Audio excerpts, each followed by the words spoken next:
Bem, estou aqui de novo, Matemática com PH, segundo dia de aula, e vou torcer muito que vocês aproveitem ao máximo as questões que eu irei trabalhar e com certeza para uma melhor formação de vocês e desempenho lá na prova do Enem. Nós iremos começar, as duas primeiras questões de hoje é de geometria. Geometria é um assunto campeão na prova do Enem. Só para vocês terem uma referência em percentual, candidatos, cerca de 1/4 da prova do Enem de Matemática é sobre os conhecimentos de geometria. Vamos iniciar agora com as duas primeiras questões, com esse assunto fabuloso e extremamente importante e relevante para a nossa preparação do Enem. Bem, a primeira questão diz o seguinte: uma piscina com 5 metros de comprimento, 3 metros de largura e 2 metros de profundidade, tem a forma de um paralelepípedo retângulo. Se o nível da água está 20 centímetros abaixo da borda, o volume de água existente na piscina é igual a... Bem, aqui eu coloquei um sólido geométrico, que é muito comum na nossa prova, na prova do Enem, que é um paralelepípedo retângulo. Ele está dentro do assunto de prismas e é um dos prismas mais importantes e estudados. Aqui você tem a dimensão, como diz na questão, 5 metros de comprimento, aqui tem 50 decímetros. Bem, existe um acordo signatário entre os países e o sistema de comprimento é um sistema muito utilizado na nossa prova, como também o sistema de medidas de área, volume, capacidade, tempo. E 50 decímetros, vocês podem estranhar. Aqui, professor, começa com 5 metros de comprimento. Aqui está dizendo que é 50 decímetros. Ou seja, isso aqui é um submúltiplo do metro. Os submúltiplos do metro são decímetro, centímetro e milímetro. O metro ele tem 10 decímetros. Se você dividir aqui tudo por 10, na operação inversa, você vai encontrar os 5 metros. Ou seja, 50 decímetros é igual a 5 metros. Portanto, no início da questão aqui, os 5 metros de comprimento. A largura é de 3 metros. Se você dividir 30 decímetros por 10, isso aqui é um submúltiplo do metro. Você vai encontrar 3 metros. E a altura ou a profundidade desse paralelepípedo é de 2 metros, que aqui está representado por 20 decímetros. Só que ele quer saber o seguinte: se o nível da água está 20 centímetros abaixo da borda, o volume de água existente na piscina é igual a... Em termos de água, aqui tem 18 decímetros. 18 decímetros é igual a 1,8 metros. Ou seja, você tem 5 metros de comprimento, está aqui, que é 50 decímetros, você tem 3 metros de largura, que é 30 decímetros, e você tem de altura do nível da água 18 decímetros, que equivale a 1,8 metros. E ele quer saber qual o volume de água existente na piscina. Aí você tem aqui 5 itens, desde 27 mil centímetros cúbicos até 30 metros cúbicos. Vamos para a resolução. Bem, para calcular o volume de um paralelepípedo ou de um prisma, basta multiplicar a área da base vezes a altura. Você tem aqui um comprimento de 5 metros, uma largura de 3 metros e um nível de água de 1,8 metros ou 18 decímetros. Se você multiplicar 5 vezes 3 vezes 1,8, você vai encontrar 27 metros cúbicos.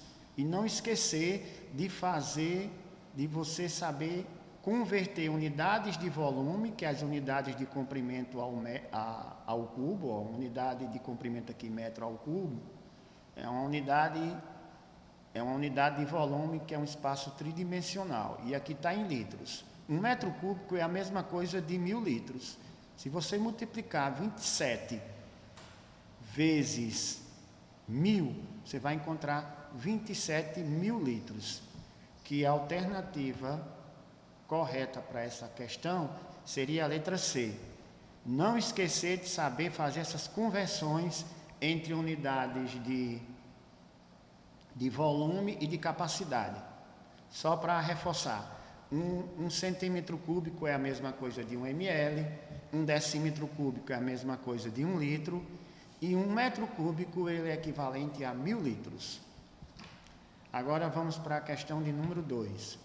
Bem, continuando aí a parte de geometria, o assunto campeão do Enem, cerca de 25% das questões da prova de matemática, nós temos aqui o seguinte: um terreno para a construção de um supermercado de gêneros alimentícios em um bairro da periferia de uma grande cidade, tem a planta representada num plano cartesiano, como mostra o gráfico a seguir. Aqui é uma planta no sistema cartesiano. Observe que o eixo da abscissa, que é x, está dado em metros, e o eixo da ordenada y também está dado em metros.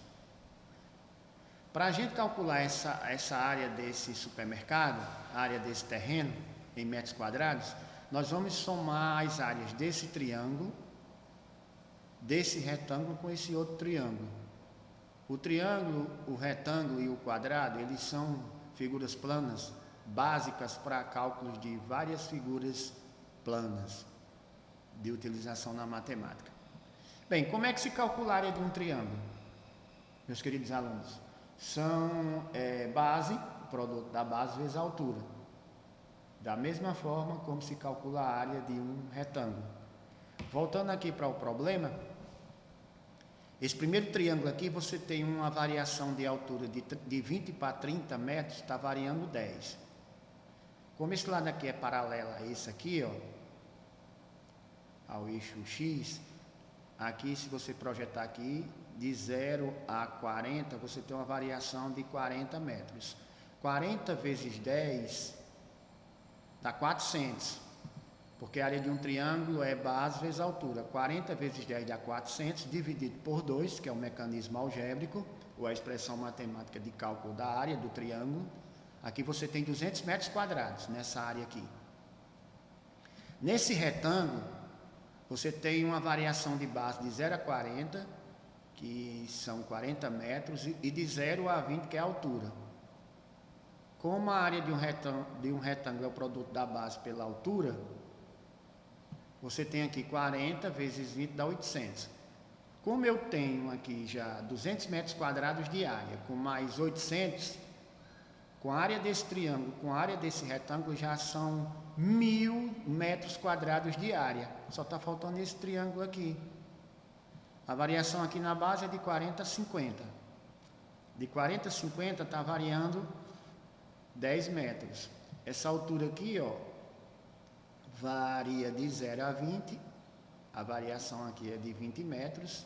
Se você pegar aqui 10 de variação da base vezes 20 de variação da altura, você tem 200 metros quadrados dividido por 2, que é a área do retângulo, você vai ter 100. Enfim, qual é a área desse terreno? Eu fiz a soma das 3 áreas. Essa área aqui deu um valor de 200 metros quadrados, essa aqui deu um valor de 800 metros quadrados, já vão 1000, e por último essa área desse triângulo deu uma área em metros quadrados de 100. 1000 com 100, o valor total da área desse terreno para a construção desse supermercado é de 1.100, seria aqui a letra B de bola, a resposta da questão de número 2. Só vendo aí só para reforçar aí a resolução da questão 2, a área desse terreno será a soma das duas áreas dos triângulos somado à área do retângulo. Vamos agora para a terceira questão. A terceira questão trata de um assunto bastante importante na prova do Enem, que é a análise de funções e gráficos. São dois assuntos aí correlacionados, tanto a parte de função como de gráfico, que ela também está presente e como está presente na nossa prova.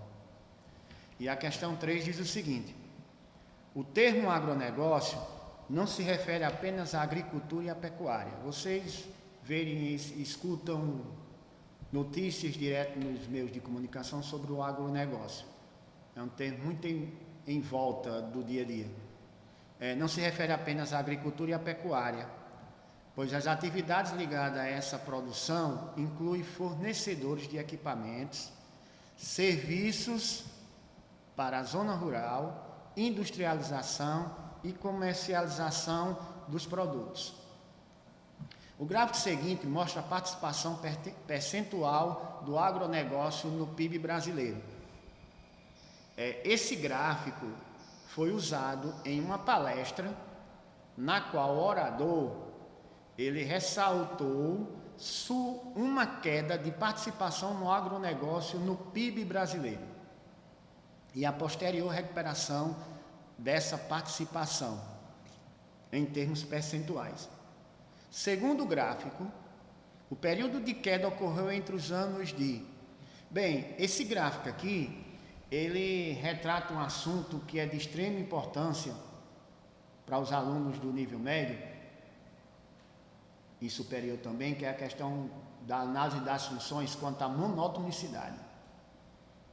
Essa parte de funções é muito cobrada nos exames, não só vestibulares, como concursos de um modo geral, como na nossa prova do Enem. Quanto à monotonicidade, as funções são classificadas em crescente, decrescente e constante. Se você analisar esse gráfico aqui, está fazendo aqui um retrato sobre o agronegócio influenciando no PIB brasileiro de 1998, que é esse primeiro pontinho aqui, até 2008.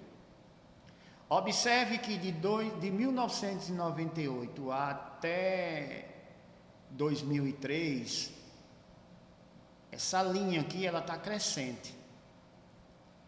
E você observa pelos valores aí do PIB, porque ele mostra a participação percentual do agronegócio no PIB. Os números estão aumentando, 21,33, 22,24 até 28,28.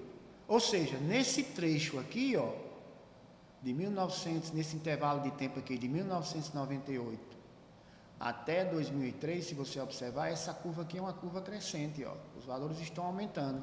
À medida que estão aumentando os valores para X, os de Y estão também aumentando. É uma linha crescente.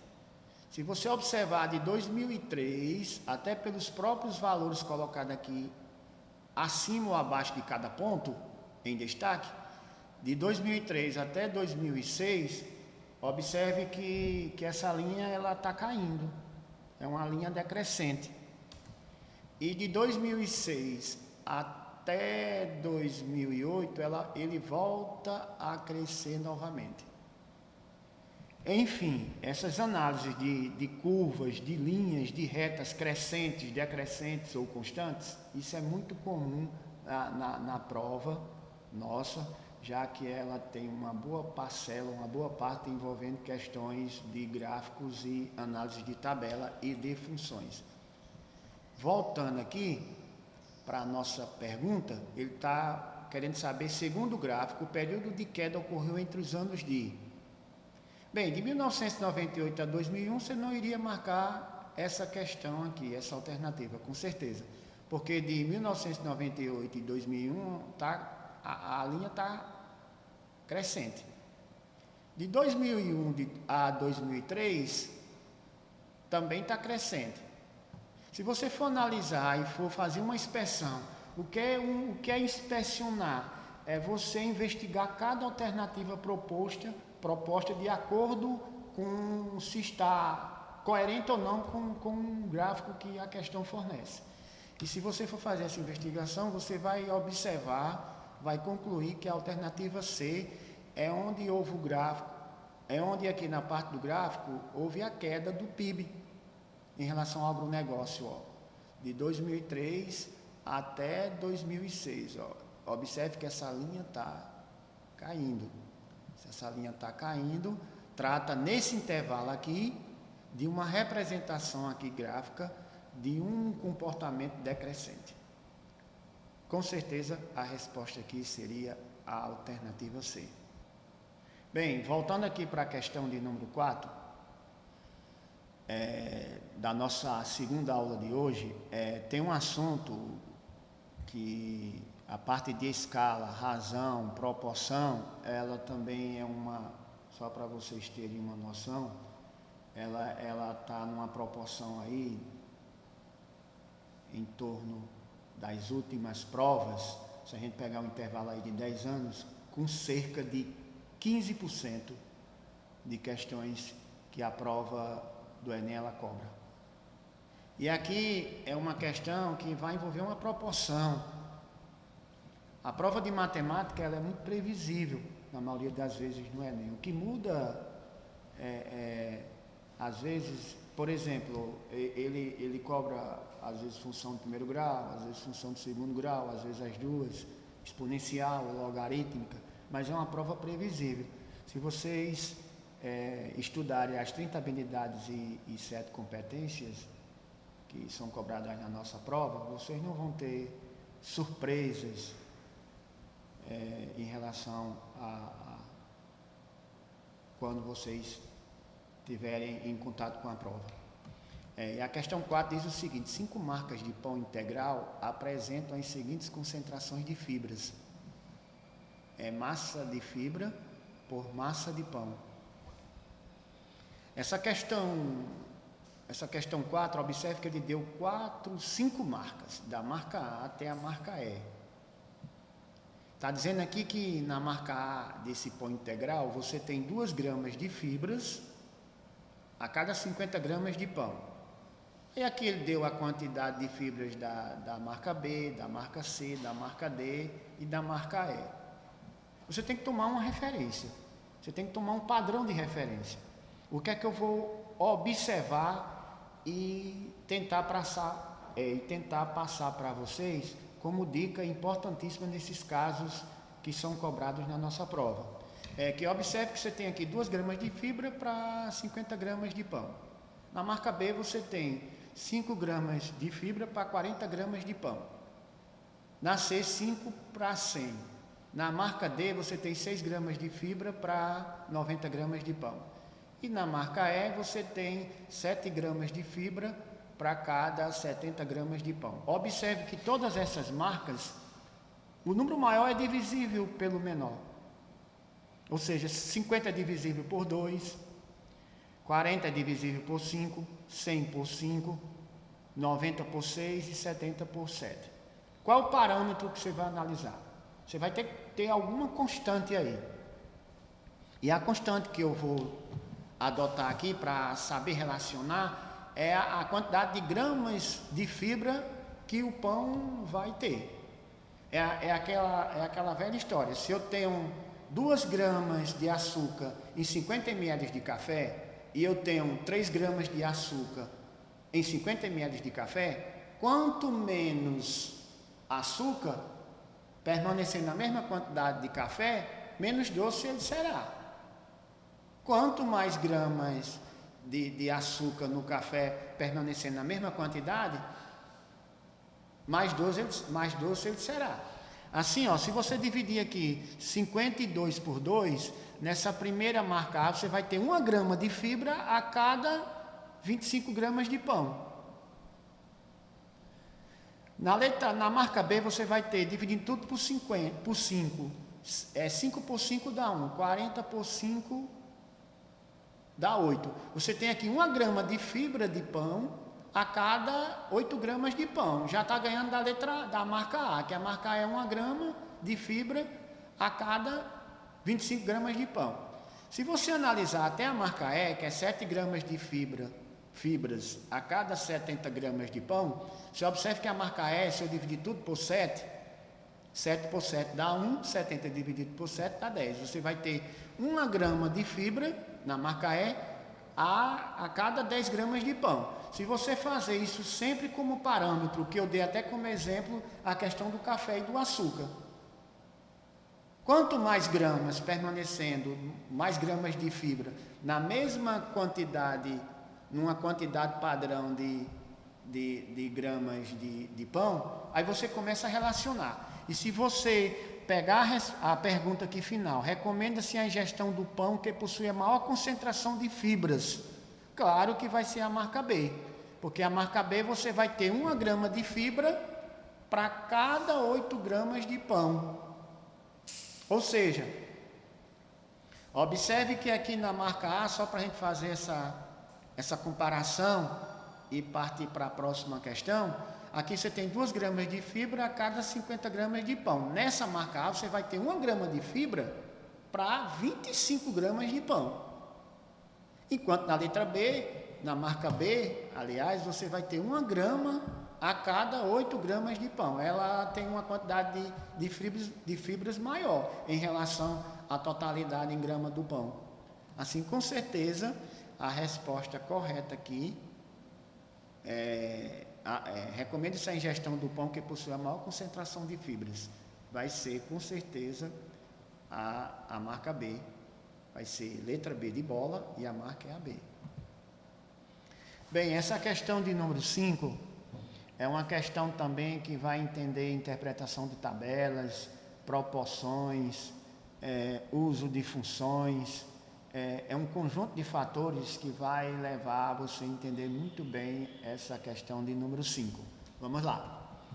Uma empresa pretende adquirir uma nova impressora com o objetivo de suprir um dos seus departamentos que tem uma demanda grande por cópias. Para isso, efetuou-se uma pesquisa de mercado que resultou em 3 modelos de impressora distintos, que se diferenciam apenas pelas seguintes características. Antes da gente ir para a pergunta final e optar pela resposta coerente com a tabela, vamos interpretar a nossa tabela? As marcas das impressoras aqui, as características, tem aqui abaixo, e as impressoras ele chamou aqui de 3 tipos, A, B e C. A gente tem até como fazer esse cálculo mental. Com a pergunta aí final, nós vamos ter o componente total da questão e saber fazer uma boa escolha em termos de alternativa. Para facilitar a tomada de decisão, o departamento informou que sua demanda será de exatamente 50.000 cópias. Assim, deve-se adquirir a impressora. Você tem aqui uma empresa que ela faz tem uma demanda de 50.000 cópias e aqui tem 3 marcas de impressora. Vamos ver qual a impressora ideal para o problema, de acordo com o problema. O custo da máquina da impressora A é 500, como tem aqui. A impressora B, 1.100, a impressora C, 2.000. Se você observar, o custo do cartucho da impressora A é 80, da impressora B é 140, da impressora C, 2.500. Vamos agora tomar por partes. A cópia por cartuchos, cópias por cartucho. A impressora A, ela imprime 1.000 cópias, a impressora B 2.000 e a impressora C 5.000. Como há uma demanda nessa empresa de 50.000, vamos fazer aqui um cálculo mental comigo. Não precisa aquele cálculo escrito, e sim mental. Se você dividir 50.000 por 1.000, meus queridos, você vai precisar de 50 cartuchos. Porque 50.000 dividido por 1.000 dá 50. O preço do cartucho é 80. Se você pegar 50 vezes 80, dá 4.000. A impressora sem cartucho é 500. O custo que você vai ter operacional com essa impressora A é de 4.500. Fixe esse valor aí. A impressora A, o custo dela total é de 4.500. Com a quantidade de cópias, com o preço da impressora e o preço do cartucho. Já para a impressora B, você, com o número de cópias por cartucho, será de 2.000. 50.000 dividido para 2.000, para 2.000 cópias, você vai necessitar de 25 cartuchos. 25 cartuchos vezes 140 vai dar 3.500. Se você dividir 50.000 cópias por 2.000 cópias, você vai ter 25 cartuchos precisando. A 140 o preço do cartucho, você vai pegar 25 vezes 140, que vai dar o quê? 3.500. 3.500 com mais 1.100, que é o preço do custo da máquina, dá 4.600. Observe que o custo total da impressora A, com a aquisição dela, com o custo do cartucho e a quantidade de cópias por cartucho, foi de 4.500. Aqui na impressora B foi de 4.600. A impressora A está sendo mais viável para a empresa do que a impressora B. Agora vamos comparar com a C. A quantidade de cópias por cartucho que essa impressora C ela imprime são 5.000. Se você dividir 50.000 por 5.000, você vai encontrar, você vai precisar de 10 cartuchos. 10 cartuchos a R$250 cada um, o custo do cartucho, dá 2.500. Como a impressora C, o valor foi maior, foi de 2.000, se você somar 2.000 com 2.500, dá 4.500. Para finalizar a questão, a impressora A, você teve um custo total de R$4.500. A impressora B, você teve um custo total de R$4.600. E a impressora C, você teve um custo total de R$4.500. Assim, as impressoras melhores, você deve adquirir que impressora? A ou a C, que tem o mesmo custo de R$4.500, em vez da B, que teve um custo de R$4.600. Para a gente finalizar essa questão, aquilo que eu calculei sem precisar de escrever, está aqui.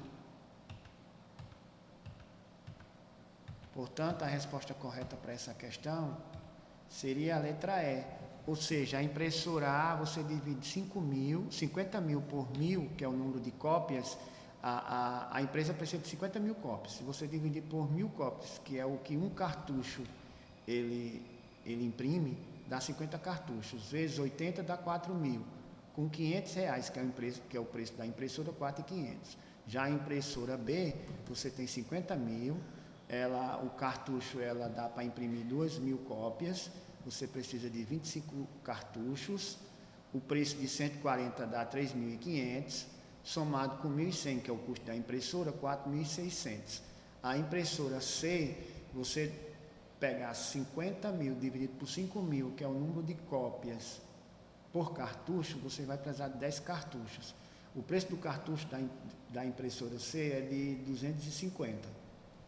Vezes 10 dá 2.500. Somado com o preço dela, que é de 2.000, dá 4.500. Para a gente finalizar, observe que a impressora A, se a empresa adquirir a impressora A, é de 4.500 o custo total. Da impressora C, 4.500. E da B, 4.600. Portanto, é preferível adquirir a impressora A ou C em vez de B, em termos de melhor custo-benefício.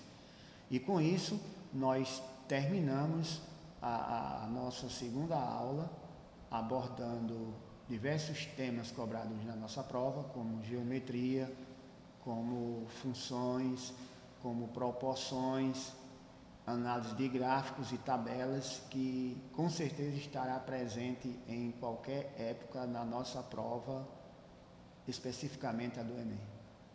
Tudo de bom para vocês, até a terceira aula.